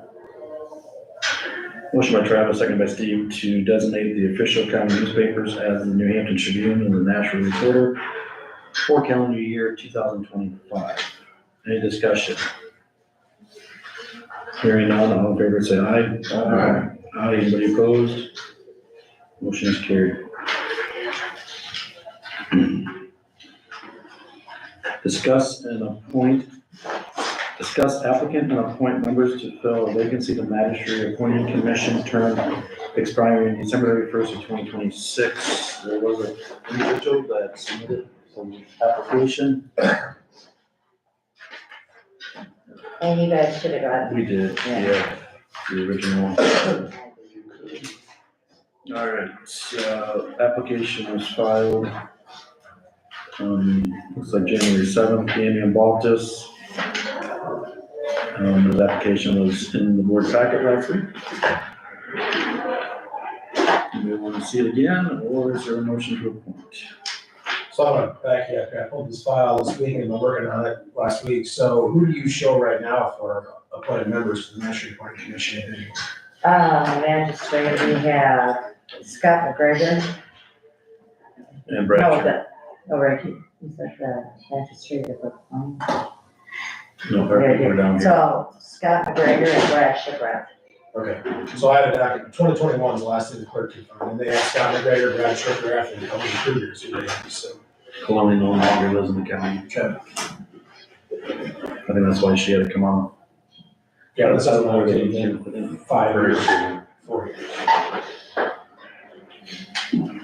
The other issue is by code, you are to appoint 3 if there's 2 attorneys selected. You are to only appoint 2 if there's only 1 attorney selected. The latest information I have is only one of these 2 attorneys lives in the county. Code says that they're supposed to be on the ballot by November and elected by December, and that is never done from the clerk's office. So refresh me, please. Yes. Only one judge ran. No. So the county, the attorneys in the county are to select 2 members to serve on the Magistrate Nominating Commission. If there's only one that's willing to serve and able to serve, and they live in the county and are willing to do something about a conflict, then you only get to appoint 2. If there's none in the county, which some counties presumably might have, then you only get to appoint 1 person. I don't know how that committee decides who the new magistrate is if there's only 1 person on the committee, but that's how the code reads. So currently what I show, what the clerk's office shows from 2021 is 2 attorneys, only one of whom still lives in the county, one does not live here anymore, or more practice here. So the County Attorneys Association has not, I'll say this the right way, somewhere along the line, nothing was done to make sure that these people were still qualified on the attorney's side. So I don't know if they can go back now and say, hey, let's reconvene the County Attorneys Association, which we've only met once in the last 13 years.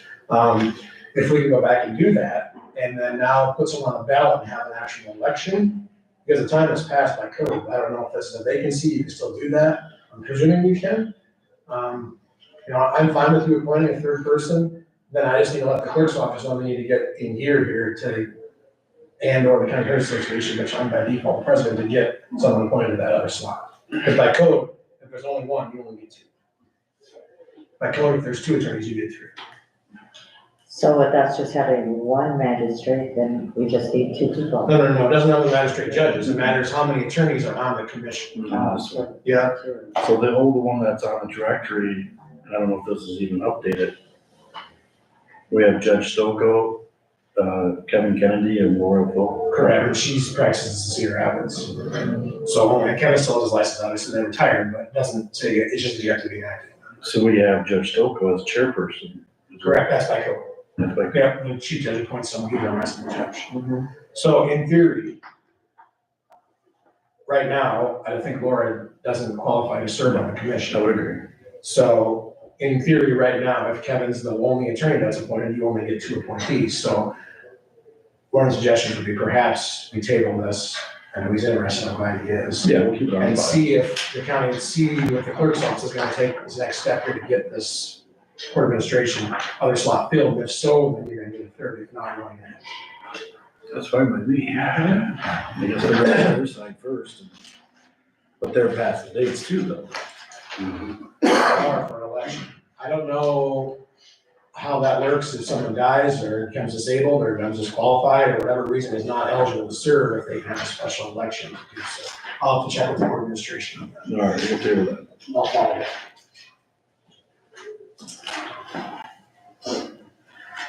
Next thing on the agenda is discuss and approve the estimated cost for mail-in services, Inc. for $6,930.38 for cost to send out the proposed property tax notice hearing information.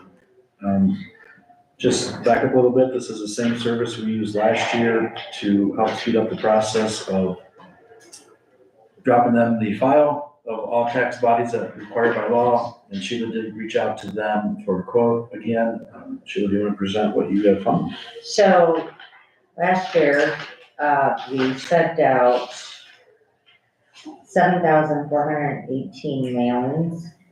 So this year we quoted, they gave me a quote of 7,500, and their quote is including postage is $6,930.38. This comes out of budget one, our budget, we split it up between, postage and mailings. So 4,700 of that is just postage, so we'll have that cost no matter what. And so their actual cost is the $2,230.38. I had no issue with this company that did it. Last year we did ask for quotes, I believe, 2 or 3 people both, big bids. Wasn't that the one vendor stopped them and then the county had to do that yet? Yeah, If I can remember that. The treasurer's office uses the same company now to do some mailings, I believe. there's the same. And it's like CS claims come through, mailing services. So while we had good luck with it last year, everything went like clockwork, I feel comfortable using them, but essentially it comes out of your budget. So What was last year's amount? last year's total was. So we had, let's see, Gotta add these two together. this one. So it's 2, 3, 5, So 4,235 so 4,235 plus 2176. 6411. So about $500 more. Yeah. But is it more parcels going on? Yeah, because when they charged us, it was for the 7,418, where they're charging, the estimate is for 7,500, so we're a little bit, More parcels in the estimation. And this is an estimate, so. this is an estimate. And I think you guys all got this, I sent it out to you guys, yeah. Is there any more discussion on this, or is there a motion to approve? This is due by what, March? March 5th is when all the budgets need to be in, and the mailings have to be out by March 15th. I'll make a motion to approve the estimate for mailing services for $6,930.38. Is there a second? Second. Who seconded that? Scott. Motion by Steve, second by Scott, to go out with the estimate from Mailing Services, Inc. for $6,930.38 for the cost to send out the proposed property tax notices for the hearings. Any discussion? If not, all in favor say aye. Aye. Aye, anybody opposed? Motion is carried. Next thing on the agenda is discuss the repair plans for water damage. I did get a quick update when I had some time there. I think Serpro's done a great job of eliminating anything that had water damage or even had water still in it. I was called by Dave Gorman, that when they pulled out the insulation in the wall around the cooler, it was still soaking wet. They actually had to put it in buckets because the insulation was soaking up water yet from the bottom up. So it needed to be done. They didn't take as much as they were thinking. Most of the cabinets are still there. The countertop is still there. Half the kitchen ceiling's still there. No ceiling in Deb's office. They did lower cut all of Deb's office though, about 18 inches up. I think what kind of saved us, there was no insulation in those internal walls. So they're drying out the plate on the bottom, which was a piece of treated 2x4. So that's being dried out. All last week, they were running dehumidifiers when they left, soaked out any moisture in those walls. What else can I say? The stove and the hood have been put in storage right now up in the north wing, until we figure out plan B with that stuff and or put back, I guess. Today's meeting is more about to decide how much, I guess Dave help me out, how much more the adjuster's gonna pay if we don't put back like the stove and the vent, and how much flooring we wanna do to match the conference area, the big open area, because it's gonna be very hard to match that tile with the existing floor that they did not take out. Anything else I'm missing, Scott, or David? No, I think the floor is probably the bigger, they were taking about 4 foot from the wall out, is what they kind of figured, so I mean, it's kind of a strange area to try to Match. match or do anything with, so. What else? So next Monday, we'll have to make that decision of what the adjuster says today. It is on tomorrow's agenda too, but I think we need to go out for bids now to put back insulation a good thing about the insulation on the brick. When they took out those walls, there was a piece of, I'd say 1.5 inch, 2 inch styrofoam insulation between the stud insulation and the brick. So the building's been insulated all week. It's just that the insulation on the wall, which was bad insulation, was not there all week. But there is an insulation on the outside of the wall, sandwiched in between the brick and the 2x4s. I think we need to go back for bids, for sheetrock, paint, get it put back to halfway normal. I think we gotta figure out if we're gonna put something. With what? Something's gonna go in there. Oh, in the north wing, Before we start, from that area? yeah. I think that's part of the discussion with the adjuster today, is if the determination to do something differently, what's gonna be paid, what the replacement value is, some of that stuff, with it depreciated out, and what our options might be. Well, I've said it before, it's a big building, it should be utilized. I would agree. Otherwise, you see that's on tomorrow's agenda too, to give you an update up to date. Discuss credit card claims. This was brought up late Friday. I don't know who wants to present this issue concern, Sheila, or? Well, actually, we've been having some problems with the credit cards because by the time it seems that the people get their mail of the credit card and we get it up here and then it gets paid and gets sent off to the credit card company. The credit card company says that they are getting it late, and so they're trying to put interest and late fees on it, which is not a general purpose for our county. And so what I'm thinking is, and I had talked to the treasurer, and didn't really say, but he didn't seem like he was a big fan of having the credit card being paid, direct online. But I know, and I could be wrong, but with my personal card, I know that I can go on and enter any day I want. I can print off a statement whenever I want, and I can submit it to, if I needed to.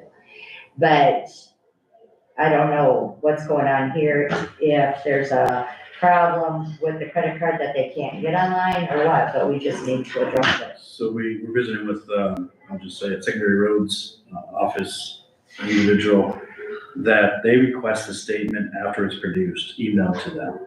So say your credit goes and you purchase stuff until January 2nd, on January 3rd, this office, Secondary Roads office, gets an email copy of the statement. They print that off, that's what they submit, and they get a jump start of the mail system, and not wait for the statement to come through mail. I could get color to this, as I dealt with last week, and if I gotta be the squeaky wheel, so be it, or step on toes, but we got our bill in January, and there was a late fee on there and interest, and we got it last week, and I flipped out. And the bottom line is, our bill in December was sent at like 1 o'clock on an afternoon. By the time the auditor's office got the mail, Michelle turned around and submitted the claim within 2 hours at our office. And then we get our late fee. So obviously we're astonished because we're turning bills around in 2 hours, but we're getting a late fee. It wasn't anything your office did wrong. It's just a matter of the claim going done every 2 weeks. That might be a solution, I don't know. It's not my department. We were suggested to do like the engineer's office does and go on and sign up for an account, which we did, and then have it emailed to us on the first day of the month or whatever our date billing cycle is, while we wait for the mail. And we spent an hour and a half on the phone with Visa, whatever day it was, Wednesday or Thursday last week when this came up. Michelle and I both, authorized users, yada, yada, yada. Bottom line is, because it's a business account and because it's all under the auditor's names with all the different branches that use the different cards, we cannot do that. So we were informed that we can set up our own account, which we can go in and see all that stuff, but we cannot ask for emailed bills to be emailed to us. So I can ask for email bills from all the She accounts? indicated that no, she indicated that we couldn't do that because it's a business account, that's how the system is set up. So I suppose one of the things is we're just gonna have to put a reminder on, or each department or whoever's managing that money to go on whatever their billing cycle is, if it's the 12th of the month, the 1st of the month, the end of the month, and log on to the account and see what the bill is. The issue is, I know, speaking of our own personal cards, sometimes like I get gas, doesn't come through for 3 or 4 days. So what then happens when it doesn't come through, but it comes on to the next month's bill? So I don't know. I was at my wit's end and was very frustrated last week. And it's been going on for a while, is my understanding. This is the first time it impacted us, so thankfully they waived it. They let you go over once per year is what I was told. So we used our grace, but there needs to be a solution. And if the solution is we use ACH payments to pay them, or to pay all bills or whatever, that's not my area. It's your office. I'm not saying And that would be up to the treasurer. though. right, but something needs to be done because we cannot turn bills around in 2 hours and then still get late fees. Now, the credit cards are already Even prior prepaying 7 bills, days ahead doesn't even take care of it. Credit cards are a prior bill. so they can be paid weekly. They can be paid, I think, whenever you want to cut a check. Yeah. So, but it's just that turnaround with the mail in there. And don't get me wrong, I mean, my husband had money sent to someplace and it ended up in Cincinnati for 16 days, and they wouldn't send it, and so, we had to wire money again. So, I mean, I understand the frustration, we just need to get it. So yeah, it's the mail. That's the problem. But the bottom line is, we know what the problem is, but someone needs to find out a solution. I'm happy to be part of that and help, but Well, that's not my area. We're talking about getting laptops to be more efficient, quit using paper. I don't know why we are not doing ACHs. Anything that we can. I don't know if we need to talk to private auditor or if there's an issue there or what, but to me that only makes sense. The mail, we all know is getting. There he is. Well, I was just gonna say, the 86 is technically your account, so if you wanna pay ACH out of there, that's completely up to you. You just have to talk to Galena Right. about it. We all know. We can go down and talk to them about They see, what we need to do, but technically they'd be coming out of the, Well, and we pay our healthcare and everything online. So, I mean, I guess I don't see why it couldn't be done, but I get flustered because we can't go and run off a statement, because I like statements too. right, Do we notice the timeline of a statement coming to the PO box number from the time it was sent from their office? Is it the mail system both ways? Yes. Yeah. I don't have the file with me, I should have brought it, I think I shredded it off, so I was frustrated, upset. But, like, our bill came on like December 8th or 9th, it got printed, we didn't get to the 16th. So I mean, it was almost a week, then we turned it around, well, then the checks got issued on whatever the following Monday was, which your job did 100%. I had zero blame for your Oh, observation. I know. And the checks got mailed the next day, Mhm. and they didn't get it until the 2nd, which our bill was doing first. So I mean, obviously there was a holiday in there, but it's becoming an issue with everyone with the mail. Why? We see that when the stuff we mail out, we mail guilty pleas out, we're not getting it back, for weeks. I mean, it's just the way it is. And it's So we happening do in the adjust cattle somehow. business, I see it too. So I mean, I don't care what we do. Is all the just- credit cards, Elena's in every department? I don't understand how you're not getting a business email, because mine is. She didn't come out and say it, Nora didn't, last Thursday when we spent an hour and a half on the phone with her. But my understanding was, since you were the first one to do it, you got that privilege and we didn't get, no one else didn't get it. Because my She bill, didn't tell me that. my bill is January 1st, and I got an email to be January 2nd. So when claims fell, I was able to pay it right away. Even if claims wouldn't have, I would have asked if there was an open packet that I could pay it in. Mhm. I did get the actual mail one, Friday. So that would have been the 10th. Yeah, so then if I would have got it on Friday, it wouldn't get paid until the 27th technically, Mhm. but then I would have got it, figured it up immediately today, brought it over and said, hey, can we pay this? And normally, That would have went under prior bills, so that would have been fine, they would have paid it. So I think it's either ACH or we're just gonna, department head's just gonna have to say, you're gonna have to go on regularly somehow, check your credit card statements and hope that the transactions come through as, they sent me a form and Roman had to like sign it for the, because I went on and I tried to click the email and it said this account can't do it, and then it gave me a number to call, which was different from the number on the back of the card.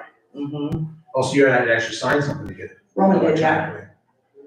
See, we never were offered that. We went online and did it. and So how nobody did you told us get it your was gonna credit work. card? Cause I didn't, It's always been in the. yeah, cause I never signed up for their credit card, but I signed up for your guys'. I And, don't know.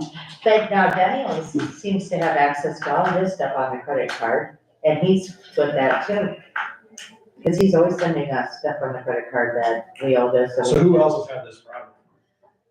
VA, I was told. The only ones I know is you and the VA, I And don't use did it. you sign up for both of ours? So there's a common denominator, but I signed up for Denny's too. Right, okay, I'm just saying, so whatever system's using those cards. It seems weird that Sheila can't get it. So would you print out one bill or? I is don't there- print out any bills, I do not have a credit card, I got them the credit card, So- so they take care Do you get one bill for all of them? of Or them. they each They get their own each bill? get their own Okay. bills, and the EMS and that, and so. they're all through the lane, right?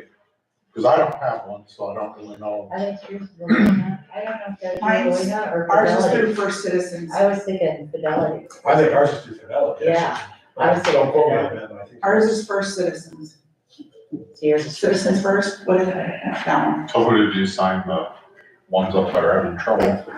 Those are Maybe you could Fidelity, talk to yeah. the bank itself and see if there's, cause personally, I don't care because they're getting paid out of the 86 account, which you guys do with your claims and everything. And then you inform me, and then I make sure there's money in those accounts. So for me, it doesn't matter to me because I don't think I'm gonna go in and enter the ACH or anything because you're gonna have to do the claim procedure, so I think as long as I know how much you're paying, that's all I need That's all to you know. need to know? Yeah, Okay. so I don't think I know in the past, maybe there was some communication that they don't wanna do ACHs, but I don't foresee it being a problem or Right, As long as I know how much you're doing before you do it. Would you like to work on a plan? I think we'll work on it then. I gotta just get a hold of one person to see what's going on, and then why they can't get their statements on a. I just know the private auditors noted in the past that credit card interest and or late fees are not accounting purpose. So we get nicked on it every time they find it. So either the ACH will hopefully solve it or try to print the bills off immediately after we print it. Well, if it's one specific bank, I know, like the Visa or whoever, but is there an option just to walk the check across the street? It doesn't go to the bank, it goes to some PO box out of. And they- Skittles, 3 Illinois. There you go. Yeah. You know that. So I think if you gave it to the bank, they would just pop it in the mail and it probably would get there kind of late too. You know? Right. Cause I thought that was my insurance, and that didn't happen. Can we work with those departments, Sheila, and see what we can do in Yeah. ACH or print off the statement sooner than we can get in the mail?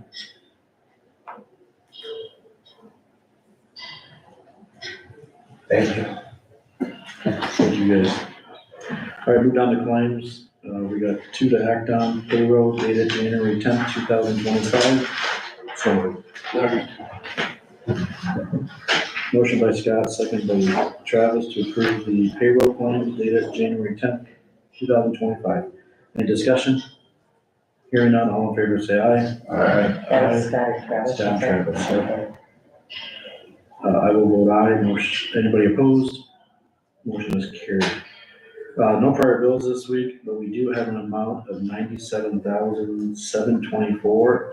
Is that what you guys saw? Okay. Is there a motion to approve? So, right, Motion by Scott, second by Travis, to approve the claims in the amount of $97,724.41. Any discussion? Hearing none, all in favor say aye. Aye. Anybody opposed? Motion is carried. All right, we do have budget work session on the agenda. I was requested to take like a 15-minute / lunch break, restroom break. Or do you guys want anything longer to grab a bite to eat? Or what does the board feel? Is 15 minutes long enough? We can do the supervisors and the rest maybe tomorrow. You guys wanna do ours? May not take that long. Yeah. Yeah, if you put it on the screen, if you got it.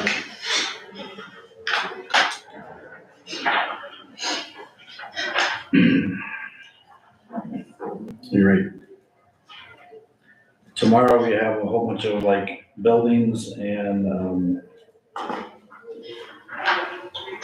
like the Dave Gorman budget's 51 courthouse. Tomorrow we have treasurer, public health. We have a presentation by Summit Carbon Solutions, EMS and engineers. So some of those are pretty long budgets. But TV. Oh, so sorry. Yes. So pretty much our budget is put together by all 5 of us. Sheila has, let's go back to cast. Oh, there it is. Okay. How do I get that thing on? It'll go off shortly. Okay. So the 2.5% was entered for your salaries. I went through some of these. If you guys want to change them, that's fine. I don't care. Stationary forms, kept it at 5,000. We don't do much there. Magazines, I don't know what we get. I suppose the ISAC ones. That doesn't look like you guys have used it. We usually have like 3350 Oh, there it is. for magazines, books, or websites. We added a little bit more for official publications because that's that bill that we just approved. Board proceedings, we left at 30,000. It seems like we run around 20,000 for board meetings. Postage and mailing is that other half of that bill for mailing services. And then mileage to attend meetings outside of the board meetings.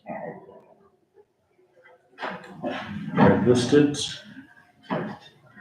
Telephone internet is $720, usually runs about $700.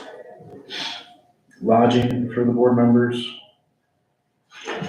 And that was a number each of you guys gave me. If it doesn't match what you guys gave, please speak up. Mileage for sessions, that's to attend board meetings in this room. Anybody can get it. Looks like only 2 of you want it. Mileage sessions. Okay. Meals on the bottom of page 1. It don't look like anybody does meals. So eventually those numbers will come off next year. You won't see those 2 lines. Education training services is listed for all 5 of us. Due as a membership. If you guys think we need more in office equipment, like I said before, the laptops will be given out of the IT department this time. And then you had enough in there. But anything new, like I know Scott mentioned, maybe we need some outlets installed up here, but either that comes out of 51. I don't know if that should come out of our budget, but I just make a comment to Scott and he's gonna laugh about it. If you don't have your tablet charged at school, you get a minor for it. So just come to the board meeting fully charged. Hey, I know that's how it works, but some of our meetings go longer than these batteries last. It was just a point. I'm glad I got a plug Yeah, Travis has a plug-in. Is it 2 is the main one? There's plugins under here. Okay. I don't know what 2 is. I can just tell you I'm gonna pass my daughters. Anyway, so office equipment and furniture, we got new chairs, 2-3 years ago, I think we're good there. So then Fike and Hypers and Health, 2 singles and 1 family is listed. Any questions on ours? Total up about 30,000.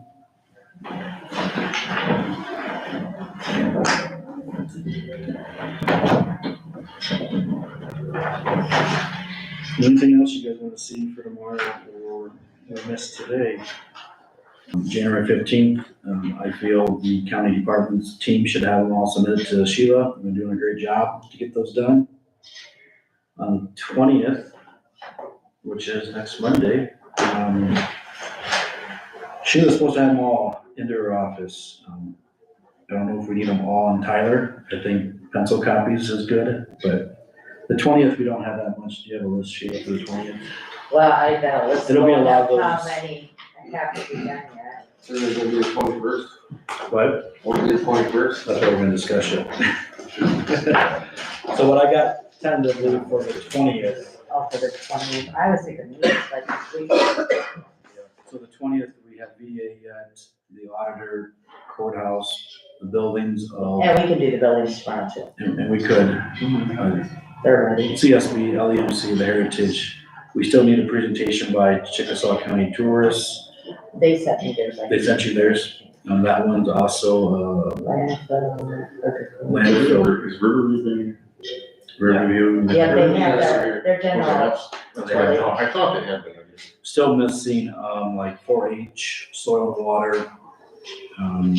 Soil and water is gonna be on The 20th. the 20th, and then we got another one. Helping Hands is gonna be, Helping families, right? helping families. They're gonna be here, I think on the 20th too. There's gonna be a few. So I guess we'll see on the 21st. Right now, I don't think we're gonna move to that, but if we need to, trying to fill it up as soon as I can when these requests come in. Otherwise, I think Sheila will compile them and see what the overall budget looks like. Anything I'm missing, Sheila? No, I don't think so. All right, anybody have committee assignments, report, update?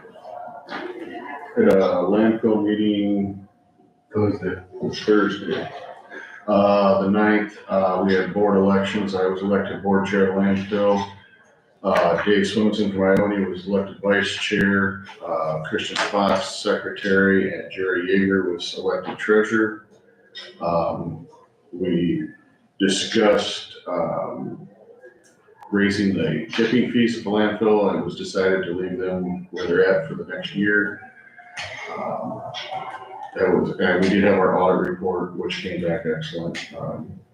Everything looked good in our audit, so that's about it, so. Any other committee assignment? I had Upper Wapsie Watershed Management Authority on January 7th. We discussed the funding request, and some counties and cities are paying what the new request is, some are paying what the last request was. It's all over. They said, we decided we need an invoice, and submit an invoice, we sent to request that. Well, that's after you guys decide on how much, yeah. Right. Well, what day was that? Pardon? What day did you go? January 7th. Okay. Then had a presentation on relay cropping again. It's planting rye and then planting soybeans into it. It's supposed to help flood problems down the line. So that's what it is. Anybody having problems getting to their committees or need help with anything of new committees? No, I'm getting mine all lined up. I've got meetings on my calendar, so. Perfect.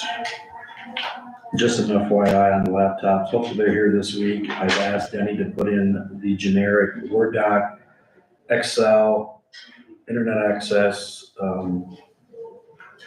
maybe set up all the computers with our emails already set in and passwords, so otherwise we might have to have a little session to get that all organized, but I think Scott's happy, he's bringing his own in right now, but you're seeing all the budgets. Yeah, it's working great, so.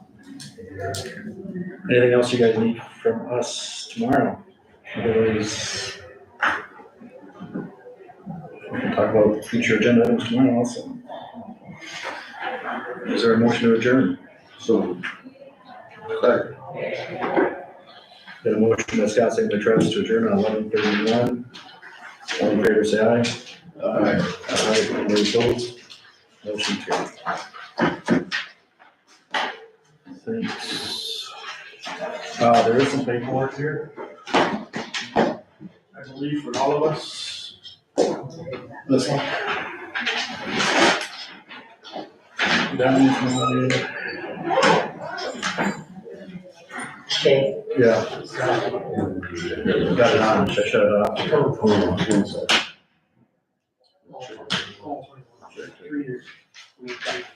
That's up for it.